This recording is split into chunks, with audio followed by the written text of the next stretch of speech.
South Africa needs faster growth and more jobs, and tourism could help deliver both. Last year, the country welcomed 10.5 million international tourists above pre-pandemic levels, with arrivals rising another 12.3% in the first half of this year. Tourism now contributes 4.9% directly to GDP and supports over 950,000 jobs. But the headline numbers mask a harder question. Are more visitors translating into enough economic value? Hello, I'm Jeremy Maggs. This is No Ordinary Wednesday. It's Investec's fortnightly podcast on the forces shaping economies, business and markets. For South Africa, the challenge is not simply attracting more tourists. It's getting them to stay longer, spend more and travel more widely. The challenge is moving up the economic agenda, with tourism now included in Phase 3 of the Government Business Partnership and reforms focused on air access, visas, safety, marketing and infrastructure. And with Tourism Month beginning on the 1st of September, attention is turning to the season ahead. So can tourism move from a recovery story to a meaningful driver of growth, investment and employment? Joining us now is Investec economist Lara Hodes. Lara, welcome to No Ordinary Wednesday. Hi, Jeremy. Thanks very much for having me. So, Lara, let's start with this. South Africa is seeing high numbers of international tourists. Are we now looking, do you think, at a new expansion phase for tourism, or do you think we might still be in the final stage of the post-COVID recovery? So I believe South Africa's tourism sector has moved beyond simply recovering from COVID-19 and now is entering more of an expansion phase. Tourism was one of the sectors hardest hit by the pandemic, but international arrivals have lifted notably with room for further growth. This has been supported by improved global travel demand, South Africa's competitive pricing and initiatives to improve the ease of travel and growing interest from new source markets.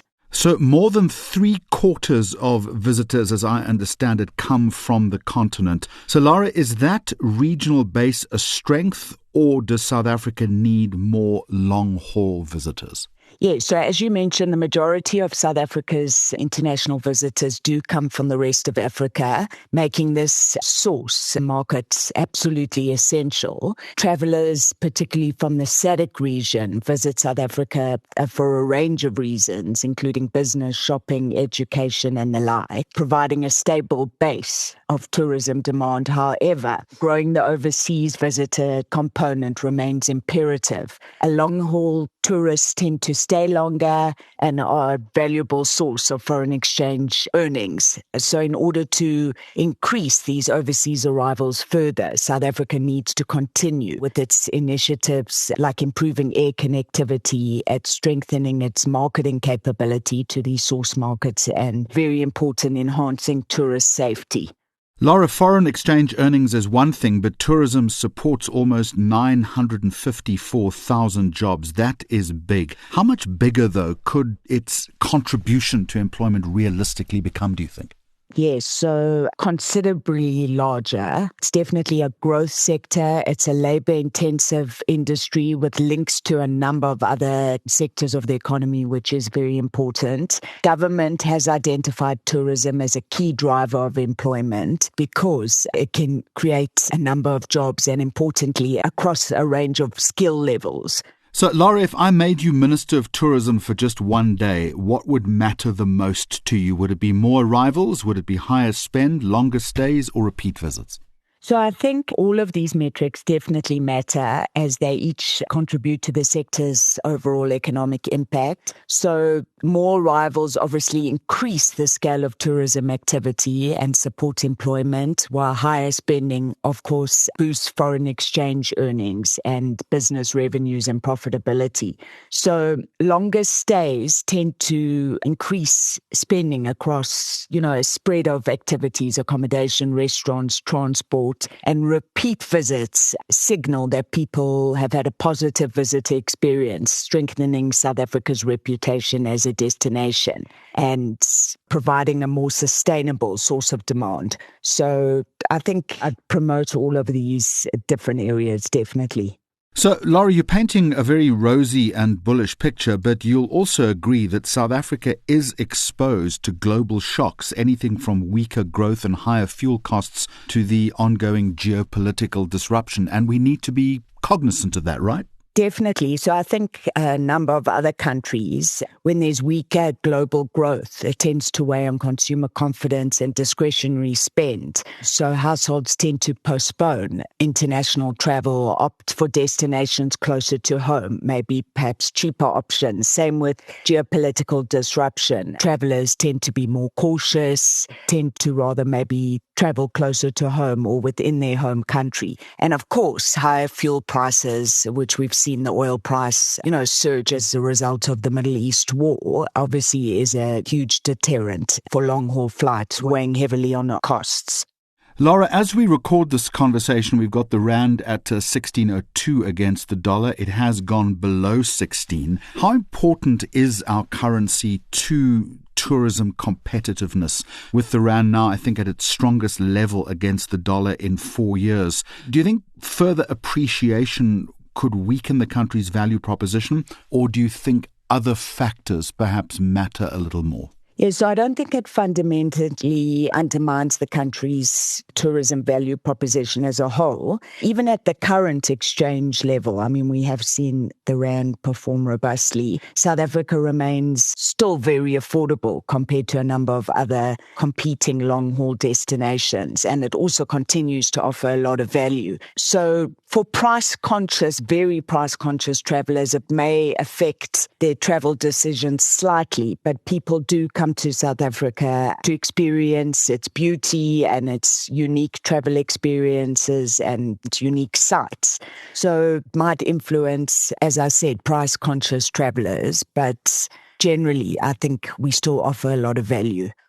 We'll continue this conversation shortly with a closer look at the inclusion of tourism in South Africa's growth reform agenda. But first, a quick reminder to follow No Ordinary Wednesday on Investec Focus Radio SA, wherever you get your podcasts, or on YouTube.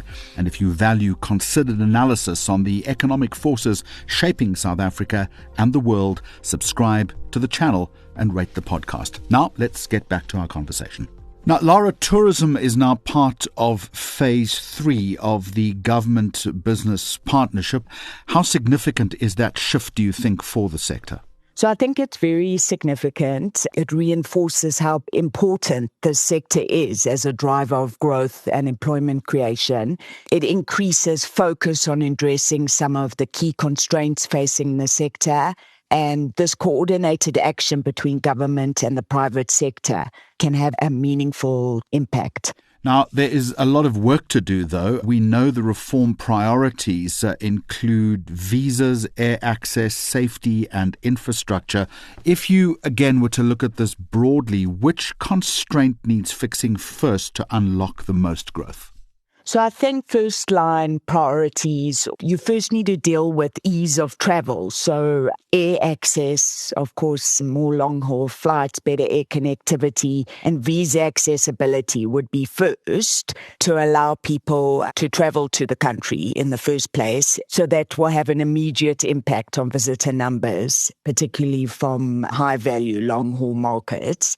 That said, safety is another major consideration for many international travelers and can be a significant deterrent. The Department of Tourism has started a number of initiatives in this regard, but we need further reform. Investment in infrastructure is also essential to ensure a positive visitor experience. We need reliable transport networks, adequate water and electricity supply for the tourism sector to operate effectively. Everything working smoothly helps determine travelers' experience and their likelihood of returning. So, all very important. Let me circle back to visitor numbers, and China and India remain well below their previous visitor peaks. How much upside could easier visas and better air connectivity unlock from those markets, do you think? So yes, these are extremely large source markets. Given their size, even modest gains could generate substantial benefits. Beyond improving access through visa accessibility and air connectivity, which is essential, one needs to also understand their digital behavior, specifically what platforms they follow and use to book holidays, their travel preferences and cultural motivations can also help improve SA's competitive position for these source markets. As I said, Department of Tourism has been involved in a number of initiatives. One's the Trusted Tour Operator Scheme, which is a very positive development. It streamlines and accelerates visa applications from group markets, such as China and India, reducing administrative bottlenecks and improving the ease of travel. So that's definitely a positive development in this regard. All right, I want to finish this conversation with looking ahead if we can. Let's assume we're having this conversation a year from now. What indicators, let's say what 3 indicators would tell you that tourism is genuinely becoming a structural driver of South African growth rather than simply enjoying a strong cyclical recovery? Yes, so looking forward, if government and business work together and it's a priority, we definitely would look at things like a persistent rise in employment in the sector and also industries that it has strong links to. Perhaps increased private sector demand and investment in like hotels, transport, attractions, tourism infrastructure, and of course a sustained increase in tourist arrivals from a variety of source markets, which would lift foreign exchange earnings. So those are the ones that I would earmark. And that's where we are going to leave it. Lara Hodes, economist at Investec, thank you so much for joining me on this episode of No Ordinary Wednesday. Now, a new episode drops every fortnight. To ensure you don't miss a show, follow Investec Focus Radio SA wherever you get your podcasts or subscribe on YouTube. And if you value the podcast, please take a moment to rate it, and that helps more listeners find the program. Until next time, goodbye from me, Jeremy Maggs, and the entire Focus Radio team. The views expressed are those of the contributors at the time of publication and do not necessarily represent the views of the firm and should not be taken as advice or recommendations. Investec Limited and subsidiaries, authorized financial service providers, registered credit providers, and long-term insurer.